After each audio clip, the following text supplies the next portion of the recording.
virtual posible. Mire, nadie tiene la bola de cristal para saber cuánto tiempo dura la paciencia social.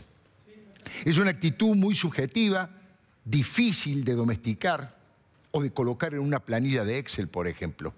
La paciencia de una comunidad es un cuenco que se va llenando de broncas, de frustraciones y expectativas, por supuesto no cumplidas, y que el día menos pensado se desborda el cuenco y mancha todo lo que está a su alrededor. Esta situación ya la padeció Carlos Menem. ¿Se acuerdan? Mientras la convertibilidad del 1 a 1 le fue dando resultados desde el punto de vista económico, muchos veían al presidente alto, rubio y de ojos celestes. Y los argentinos le permitían cualquier barbaridad. Jugar al básquet con los Globetrotters, volar a 200 kilómetros por hora con una Ferrari, cholulear con los Rolling Stones, ¿se acuerdan? Y, por supuesto, quedarse con algunos vueltos de la corrupción.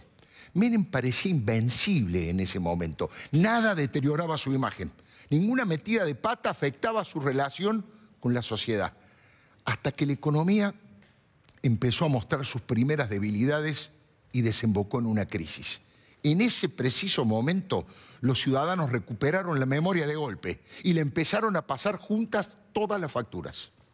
De golpe. Menem cayó en las encuestas y entró en un tobogán incomprensible para muchos. ¿Qué había pasado? Muchas de las cosas que había hecho antes y que habían sido tomadas, entre comillas, como transgresoras y simpáticas, se transformaron en frivolidades que indignaron a gran parte de los argentinos. Aquel presidente seductor pasó a ser feo, sucio y malo. En muy poco tiempo pasó de ser un hombre astuto a ser un ladrón hecho y derecho. Los problemas económicos habían derribado la compuerta de la paciencia y la tolerancia. Por eso, humildemente creo que se equivocan los estrategas de Cambiemos. Muy sueltos de cuerpo y con cierto aire de soberbia dicen: nada de lo que está pasando nos afecta. No bajamos casi nada en las encuestas. No están mintiendo, pero se equivocan. Como todos los que llegan al poder creen que la popularidad es para siempre, y la realidad indica lo contrario, todo lo contrario. Mire, un Nicolás Dujovne, evasor de 20 millones, que tiene parte de su fortuna en el exterior, un Juan José Aranguren, que se niega a repatriar los millones de dólares que atesora en el exterior, una Aida Ayala, que al parecer favoreció a una empresa en una licitación a una empresa vinculada al tema de los residuos, un Luis Caputo que tiene que explicar los extraños vericuetos de empresas offshore, cuentas en guaridas fiscales y roles de testaferro disimulados, un Jorge Triaca que maltrata a una empleada que la tiene en negro y que encima consigue incomprensiblemente un empleo en un gremio intervenido. Son botones de muestra. Tal vez no sean delitos, no son delitos, pero son grandes manchas en la bandera ética de un gobierno que puso la vara muy alta. Son dilemas nuevos en la Argentina, al revés de lo que ocurrió durante más de 12 años de kirchnerato. Aquellos funcionarios vinieron pobres desde el sur y se enriquecieron, se hicieron ultramillonarios como nunca en la historia. Es el caso de Cambiemos. En el caso de Cambiemos la cuestión se da al revés. Muchos han llegado al gobierno ricos con producto del exitoso trabajo en su actividad privada y en varios de los mecanismos que utilizaron para enriquecerse, hoy están cuestionados en su transparencia, más allá, insisto, de que la justicia los califique o no como delito. El gobierno de Macri debería estudiar la época de Carlos Menem y comprender que todas esas actitudes cuestionadas por un sector de la sociedad, si la economía comienza a repetir malas noticias, se van a transformar en un tsunami que tira abajo hasta las mejores imágenes positivas. Y la verdad es que hasta ahora, la mezcla de inflación indomable y los tarifazos, la verdad, están cargando la cuenta del mal humor social. Sobre todo entre el núcleo duro de los votantes de Macri. El gobierno, yo sé, especula con la división del peronismo, con esas patéticas imágenes donde aparecen algunos de sus peores fantasmas y con el altísimo rechazo que existe hacia la figura nefasta de Cristina. Pero insisto, eso es jugar con fuego. Cristina tiene un 20% de respaldo a nivel nacional y Macri tiene un 37%. Ahora, el medio vaso lleno dice que es cierto que Macri está a un par de puntos de la posibilidad de reelección, de ganar una reelección en primera vuelta, tiene 37%. Pero también es cierto, si lo miramos con un poquito más de realismo, que si aparece un liderazgo nuevo que despierte expectativas, podría llegar a captar el 43% restante que no confía en Cristina y que en Macri confía más o menos. El gobierno debe ser más cuidadoso, más autocrítico para encontrar soluciones económicas y el presidente Macri tiene que tener más firmeza a la hora de castigar a los que, sin cometer delitos graves, deterioran la ética del gobierno con actitudes personales incomprensibles. Debe entender que lo que la sociedad le tolera históricamente al peronismo, no se lo permite, cambiemos. Le guste o no le guste, así son las cosas. Históricamente al peronismo se le permite un montón de cosas que a los gobiernos no peronistas no. Debe dar el ejemplo, cambiemos siempre, el ejemplo de la virtud, y eso seguramente va a potenciar el liderazgo de Macri.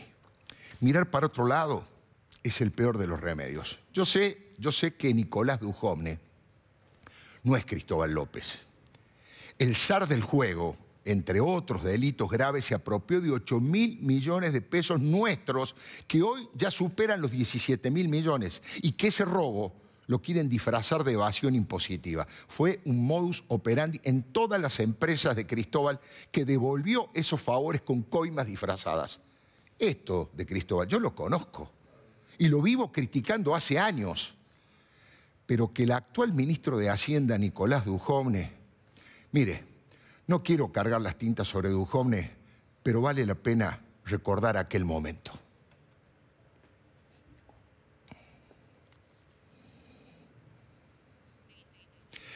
Bueno, en aquel momento el ministro Nicolás Dujovne junto a Alberto Abad planteaba que la gente, la sociedad, había comprendido la necesidad de traer sus fondos a propósito del blanqueo y que había recuperado la confianza de los ciudadanos, que el gobierno había recuperado la confianza de los ciudadanos y que los argentinos habían vuelto a confiar porque habían traído ese dinero.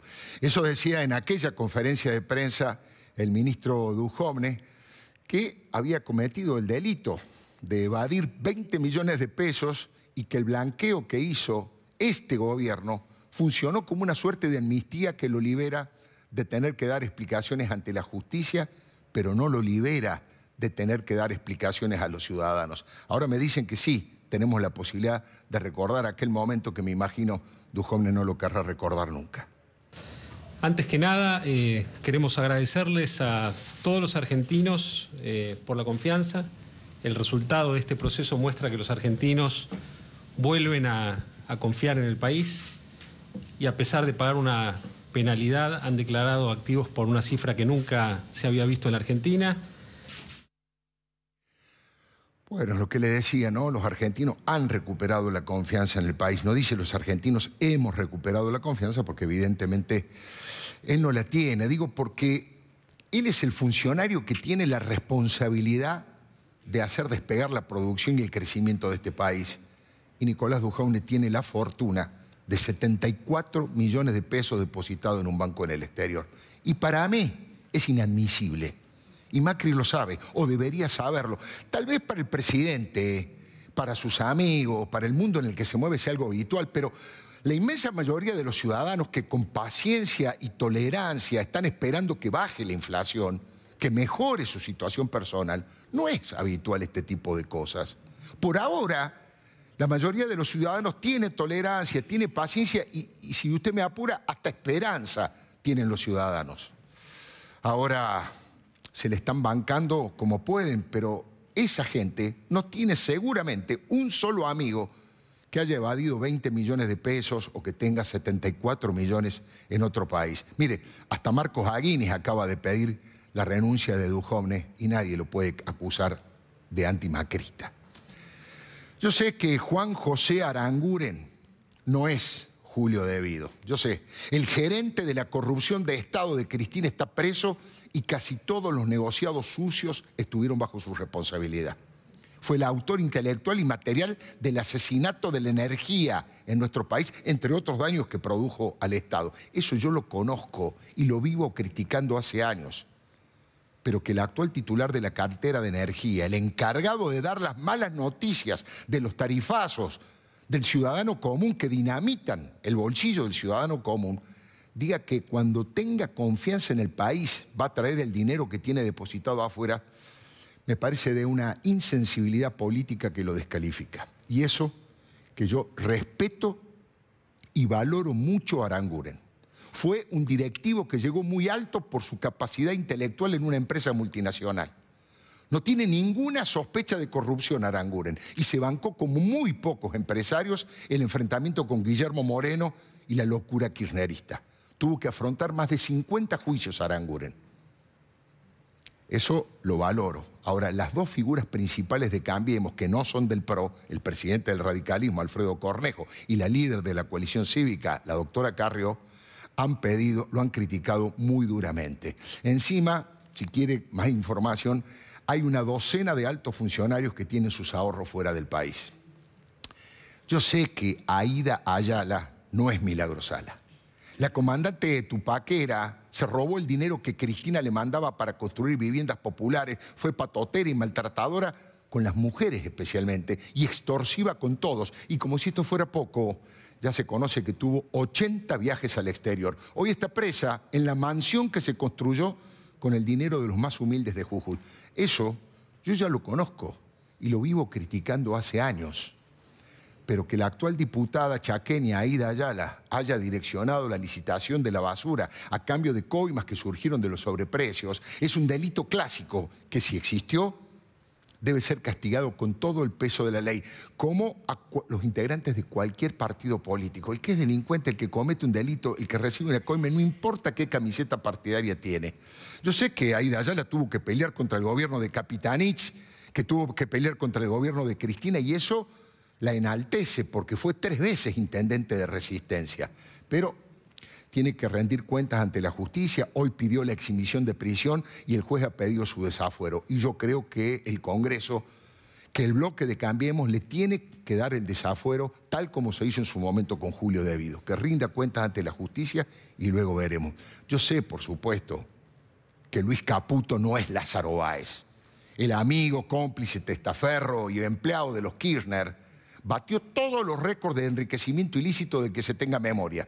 Más de 1000 vehículos, propiedades por todos lados, estancias con extensiones dignas de los mayores terratenientes, lavado de dinero, cuentas repletas de dólares sucios en Suiza y otros lugares a nombre de sus hijos. Lo definen a Lázaro, ¿no? Más corrupto imposible. Eso yo ya lo conozco y lo vivo criticando hace años. Pero que el ministro de Finanzas diga que hay una sociedad offshore a nombre de un pariente cercano suyo amerita una investigación judicial, y que la Oficina Anticorrupción haya enviado un exhorto a la Agencia Federal de los Estados Unidos que supervisa los mercados financieros. Hay que despejar todas las dudas. Todo tiene que estar más claro que el agua y por ahora no es así. Yo sé que Jorge Triaca no es José López. Revolear 9 millones de dólares en un convento a la madrugada con una ametralladora al lado hizo que López fuera abandonado hasta por sus propios viejos compañeros del kirchnerismo. Fue operador del cártel del saqueo al Estado que lideraron Cristina y don Julio en la obra pública. Un delincuente que robó a los que robaron. Eso yo ya lo conozco y lo vivo criticando hace años. Pero que el ministro de Trabajo, nada menos, haya tenido una histórica empleada en negro, que la haya maltratado, es indefendible, y que por arte de magia haya aparecido esa señora cobrando un sueldo en la intervención del gremio del Caballo Suárez, no tiene perdón de Dios, aunque parece que sí tiene perdón de Mauricio Macri y de su equipo, según él el mejor de los últimos 50 años, aunque eso creo que también está en duda. Hoy se conoció el caso de Raúl Alejandro Ramos, el primer secretario de Estado del gobierno de Macri, procesado por proteger a Pharmacity desde su puesto en el Ministerio de Salud.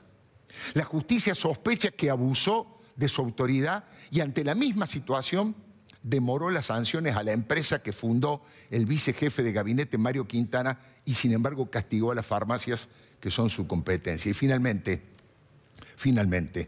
por supuesto que sé que Mauricio Macri no es Cristina. Ella y su asociación ilícita fueron la persona que más daño le produjo a la Argentina, en lo moral, en lo económico, en lo cultural y en lo político. No hay una dirigente más corrupta y autoritaria que Cristina. Eso yo ya lo conozco y lo vengo criticando hace años. Pero el presidente de la Nación pidió que los periodistas le digan la verdad.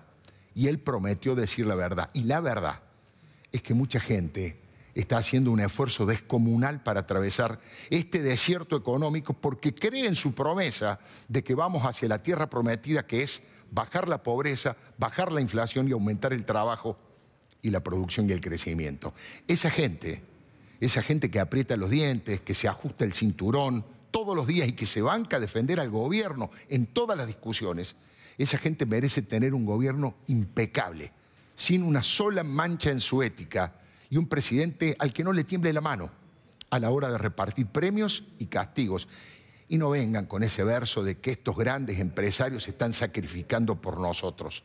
Acá y en la China, los únicos que se sacrifican son los que más sufren y los que menos ganan. Y si algún ministro piensa que nos está haciendo un favor a los argentinos, que sepa que ser ministro de la patria es un honor y que si no le gusta, nos haga el favor de volverse a su casa o de volverse a su empresa. Hay varios ejemplos que el gobierno puede tomar del propio gobierno de Cambiemos. Ejemplos femeninos. Hablo de María Eugenia Vidal, de Elisa Carrió, de Graciela Ocaña. Se puede hacer política, ella lo demuestra, se puede hacer política con honradez, no hace falta venir siempre de la actividad privada y además se puede ser eficiente.